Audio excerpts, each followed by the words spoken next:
While you actually said a few weeks ago, actually I think it was right around the time with all the Walmart stuff, when your mom stopped blogging, that you thought your mom was a better writer than you are.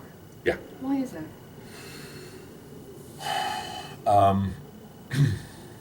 Let's see. The short answer is because she can do it faster. She can do it shorter. I use too many words. I talk too much and I write too long. You do have a tendency to write long. I do. That's not a bad thing. It's just, it's a good way to kill a few minutes. But. Look, and I do it because I like writing. Sorry. I'm a very selfish writer. I'm selfish. I'm a very selfish lover. I'm a very selfish writer. Good to know. No, I mean I want to. I write because I like it when I write, but I'm also I love to read, and I'll be the first to admit it's no fun reading 4 paragraphs that could have been accomplished in 2. My mom can do it in 2. There's a famous quote, I can't remember, Mark Twain said something about, I would have made it shorter, but I didn't have the time. You know? That makes a lot of sense. It's hard to be witty and brief. Much harder than it is to just be witty. Yeah, very true. Very true. Which leads me into another question as far as your voice. Do you like the sound of your own voice? What do you think of your voice? Actually, I've come to like it a lot more than I used to. Is it because you hear yourself everywhere, every day, every channel? I hear yeah, I guess. Yeah. No, you know what? I like my voice because on the one hand, it does sound like most people who, I mean, I can do the narration thing, you know, and most everybody who can do that kind of sounds like this. But I've gotten lucky because I get hired sometimes to narrate things, and I talk exactly as I'm talking to you now, and that I like.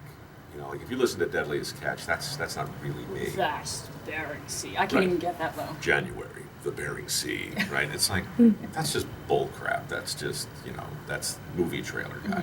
Yeah. Which is great. That pays the pays the bills. All that.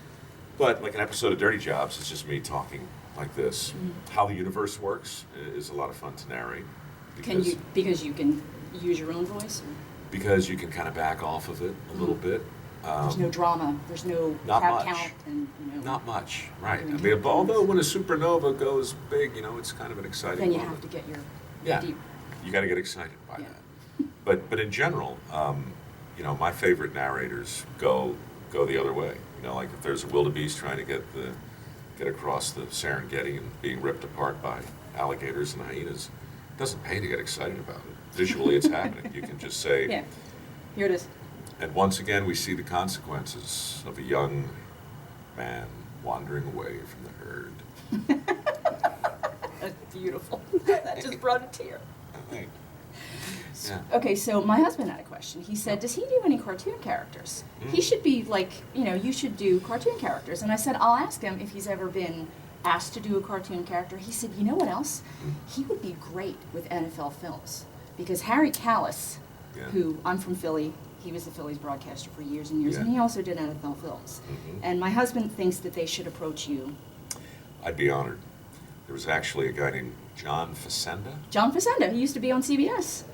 Yeah, I used to watch him on the news when I was a kid. The fog rolled in on a cold January morning as the gladiators took the gridiron. Fog Bowl. I remember that game. I watched that game. Really? I did too. Yeah. So to be able to sit there and do that, that would be huge. I would do that in a second. That's a big fake voice, but it's really fun to do. Oh, yeah. Animated, I did an episode of American Dad a couple of years ago. Did you really? Yeah, I played Brick, the militant meter maid. Which is fun.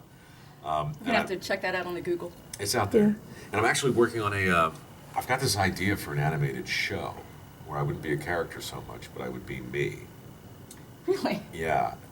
I'm thinking it could be Mike Rowe. You'd be really tiny. I get shrunk, and with an expert, Honey, I go shrunk to my place. hose. Exactly. It's like Dirty Jobs, same idea, except you're animated, and you can only go to places where you need to be very, very small to Yeah. explore. Yeah. That's great. We were actually thinking, I was telling my daughter, that it would be really cool if, like, SpongeBob got hit in the head with something and woke up and had your voice. Wow. I don't know, it's just something I pulled out of. That'd be something to see. Yeah. I mean, look, Pretty cool. with enough of that red wine we were talking about, Exactly. watch anything. Exactly.